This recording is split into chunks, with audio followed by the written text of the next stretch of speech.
আচ্ছা, কখনো কি মনে হয়েছে যে আমাদের ভেতরের জগৎ মানে আমাদের চিন্তা, অনুভূতি, বিশ্বাস এগুলো আমাদের শারীরিক স্বাস্থ্যের উপর কতটা গভীর প্রভাব ফেলতে পারে?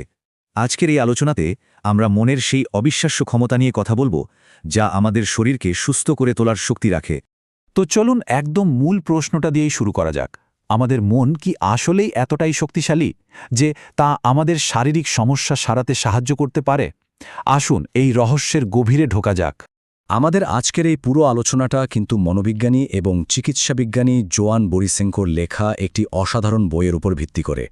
আমরা এই বইয়ের মূল শিক্ষাগুলোকেই স্লাইডের মাধ্যমে সহজ করে বোঝার চেষ্টা করব। তো চলুন আগে সমস্যাটা বুঝে। আমরা প্রায় ভাবি যে মন আর শরীর দুটো একদম আলাদা জিনিস, কিন্তু সত্যিটা হলো এরা একে অপরের সাথে ভীষণভাবে জড়িত। আর আজকালকার জীবনের সবচেয়ে বড় একটা সমস্যা হলো স্ট্রেস। যখন আমরা মানসিক চাপের মধ্যে থাকি তখন কি হয় বলুন তো? আমাদের শরীর কিন্তু সরাসরি এর প্রতিক্রিয়া দেখায়। যেমন এখানে দেখতে পাচ্ছেন, স্ট্রেস আমাদের রোগ প্রতিরোধ ক্ষমতা কমিয়ে দেয়, রাগ রক্তচাপ বাড়িয়ে দেয়, এমনকি ভয় থেকেও শরীরে ব্যথা হতে পারে। মানে আমাদের আবেগগুলো শুধু অনুভূতি নয়, এগুলো আসলে এক একটা জৈবিক ঘটনা। এই স্লাইডটা দেখুন, দুটো অবস্থার মধ্যে পার্থক্যটা কতটা স্পষ্ট। একদিকে দীর্ঘস্থায়ী মানসিক চাপ শরীরকে অসুস্থতার দিকে ঠেলে দেয়, আর অন্যদিকে যখন মন শান্ত থাকে তখন শরীর নিজেকে সারিয়ে তোলার সুযোগ পায়। তাহলে প্রশ্ন আসতেই পারে যে মন কিভাবে শরীরের ওপর এতটা প্রভাব ফেলে। চলুন দেখি বিজ্ঞান এই সংযোগটাকে কিভাবে ব্যাখ্যা করে। এখান থেকে কিন্তু বিষয়টা আরও ইন্টারেস্টিং হয়ে উঠবে। এর সবচেয়ে বড় সবচেয়ে অবাক করা প্রমাণ হল প্ল্যাসিবো এফেক্ট। ধরুন একজন রোগীকে এমন একটা ওষুধ দেওয়া হলো যার আসলে কোনো কার্যকারিতা নেই, কিন্তু শুধু সেরে ওঠার বিশ্বাস থেকেই তার শারীরিক অবস্থার উন্নতি হতে শুরু করল।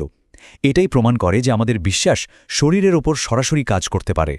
আর জোয়ান বোরিসেনকো ঠিক এই কথাটাই বলেছেন।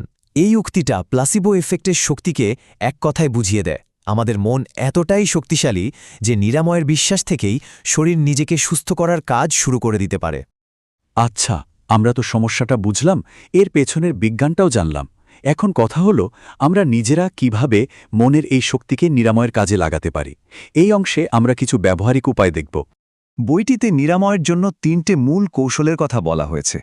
প্রথমত, আমাদের স্নায়ুতন্ত্রকে শান্ত করতে হবে। দ্বিতীয়ত, আমাদের নেতিবাচক চিন্তার ধরনকে বদলাতে হবে। আর তৃতীয়ত, মনের ভেতরে জমে থাকা ক্ষতগুলো সারাতে হবে। চলুন প্রত্যেকটা বিষয় একটু ভেঙে ভেঙে দেখি। প্রথম ধাপটা হলো মনকে শান্ত করা। মেডিটেশন বা গভীর শ্বাসপ্রশ্বাসের মতো সহজ অভ্যাসগুলো আমাদের স্নায়ুতন্ত্রকে একটা শান্ত আর নিরাময় সহায়ক অবস্থায় নিয়ে আসে। আর যখন মন শান্ত থাকে তখন শরীরও নিজেকে সারিয়ে তোলার সুযোগ পায়। এই স্লাইডটা কিন্তু খুব ইন্টারেস্টিং। এখানে চিন্তার প্রভাবটা একদম চোখে আঙুল দিয়ে দেখানো হয়েছে। বাম দিকের নেতিবাচক চিন্তাগুলো শরীরকে স্ট্রেসের সিগন্যাল পাঠায়, আর ডান দিকের ইতিবাচক চিন্তাগুলো শরীরকে নিরাময়ের জন্য প্রস্তুত করে। আমাদের চিন্তাভাবনাগুলো আসলে আমাদের শরীরের কাছে পাঠানো এক একটা মেসেজ। আর 3 নম্বর এবং সম্ভবত সবচেয়ে গুরুত্বপূর্ণ ধাপটা হল মানসিক নিরাময়।